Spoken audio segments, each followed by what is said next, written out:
নমস্কার, আমি রজত শুভ্র মুখোটি। এসএসএন এ আপনাদের স্বাগত। জমে উঠেছে কলকাতা লিগ। শনিবার প্রথম বড় ম্যাচ। তার আগে আমাদের সঙ্গে আজকে আছেন ইস্টবেঙ্গলের অন্যতম কর্তা নিতু সরকার। নিতুদা, ইস্টবেঙ্গল ক্লাবের এবারের পারফরমেন্স কলকাতা লিগ এখনো পর্যন্ত কিভাবে মূল্যায়ন করছেন? না, পারফরমেন্স সত্যি কারুরই পারফরমেন্স ভালো নেই লিগে, আমি দেখতে পাচ্ছি।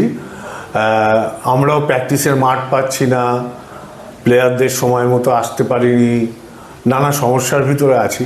তবে বড় ম্যাচটা তো বড় ম্যাচই, বড় ম্যাচটা খেলোয়াড়দের বোঝাতে হবে। আমি আজকে প্লেয়ারদের কোচের সাথে বললাম, আমরা আশা করব আমাদের টিম অনেক বেটার পারফর্ম করবে।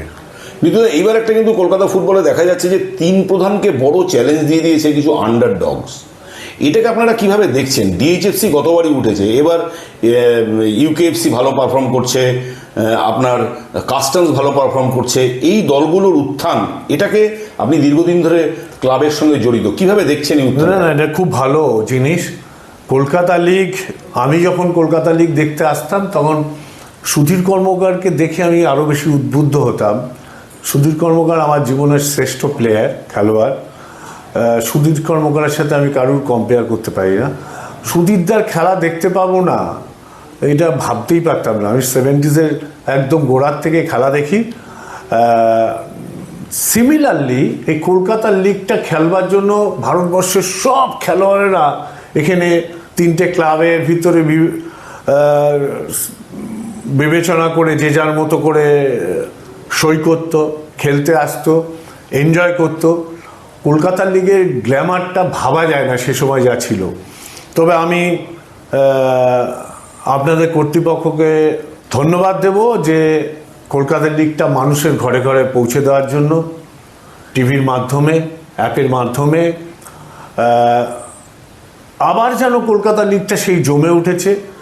বহু নতুন দল এসছে, নতুন খেলোয়াড় আসছে, এটাই সবচেয়ে বেশি প্রাপ্য। এবং যত খেলোয়াড় আসবে তত বাংলা তথা দেশের ভালো হবে ফুটবলের জন্য।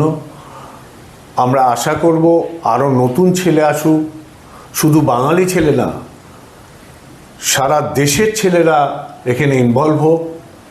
বাঙালি তো বটেই, বাঙালি মিন্স বেঙ্গল জন্মভূমি যার, সেই আমার কাছে বাঙালি।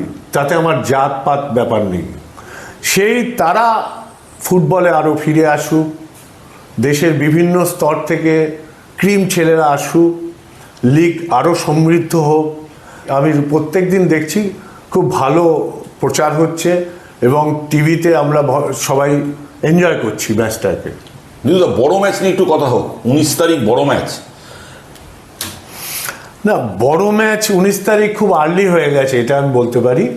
আর একটু পরে দেওয়া উচিত ছিল, কারণ ঝড় জল বৃষ্টির জন্য যেমন ম্যাচ হচ্ছে না, ম্যাচ থ্রুফল হচ্ছে, প্লাস প্র্যাকটিসের সুযোগ পাওয়া যাচ্ছে না।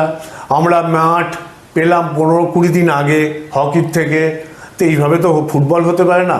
কয়েকদিন আগেই মন্ত্রী বলছিলেন যে গড়ের মাঠে ম্যাচ হওয়া উচিত। এই গড়ের মাঠে ম্যাচ হওয়া উচিত, এটা আমাদের প্রথম যুদ্ধ ছিল। এবং বহুদিন থেকে বলছি হকির একটা টাইম করে দেওয়া হোক, আরও আগে করে নিয়ে আসা হোক, এরকম কিছু করা হোক যাতে হকিটাও চলে এবং আমাদের ফুটবলটাও চলে। তো মাঠ ছাড়লো 15-20 দিন আগে, তারপরে আর্মির একটা ইনভলভমেন্ট ছিল, সেটা শেষ করে মাঠ শুরু করলাম, ততদিনে খেলা শুরু হয়ে গেছে। মাঠ পাচ্ছি না, প্র্যাকটিসের জন্য মাঠ পাচ্ছি না, এ একটা দুর্বিষয় সিচুয়েশন। তবে হকির তো এখন অ্যাস্ট্রোটাফ হয়েছে, আশা করব আগামী বছর থেকে আমরা পুরো মাঠটা পাবো, তখন আমাদের মাঠেই খেলতে পারবো। এবং গড়ের মাঠে ফুটবলটা হোক, লিগ গড়ের মাঠেই সীমাবদ্ধ থাক, মাঝে মধ্যে একটা ডিস্ট্রিক্টে যেয়ে তাদেরকে উৎসাহিত করবার জন্য তিন প্রধান গেল, এটা আমরাও চাই। এবং তার জন্য আমাদের ক্রীড়ামন্ত্রীর কাছে আমাদের আবেদন থাকবে যে উনি যেন যথাযথ ব্যবস্থা করেন। লাস্ট প্রশ্ন, আবার ঘুরে ঘুরে ওই জায়গাটায় যাচ্ছি। 19 তারিখ কল্যাণীতে খেলা, তাতে ইস্টবেঙ্গল ক্লাব কতটা প্রিপেয়ার্ড বড় ম্যাচের চিরশত্রুর মোকাবিলায়? আমি বললাম আপনাকে যে প্রিপারেশনটা সেরকমভাবে হয়নি, হয়তো দুই ক্লাবেরই। কারণ হচ্ছে রেজাল্ট দেখে বুঝতে পারছি প্র্যাকটিসের মাঠ নেই, ইত্যাদি ইত্যাদি। তবে যারা বড় ম্যাচটাকে উপভোগ করতে চায় এবং প্রেশারটা নিতে পারবে, সেই ম্যাচ জিতবে। থ্যাংক ইউ নিতু, আমাদের সঙ্গে কথা বলার জন্য। থ্যাংক ইউ, ধন্যবাদ আবার কর্তৃপক্ষকে আমাদের ভালো করে লিগটাকে এনজয় করবার জন্য। ধন্যবাদ।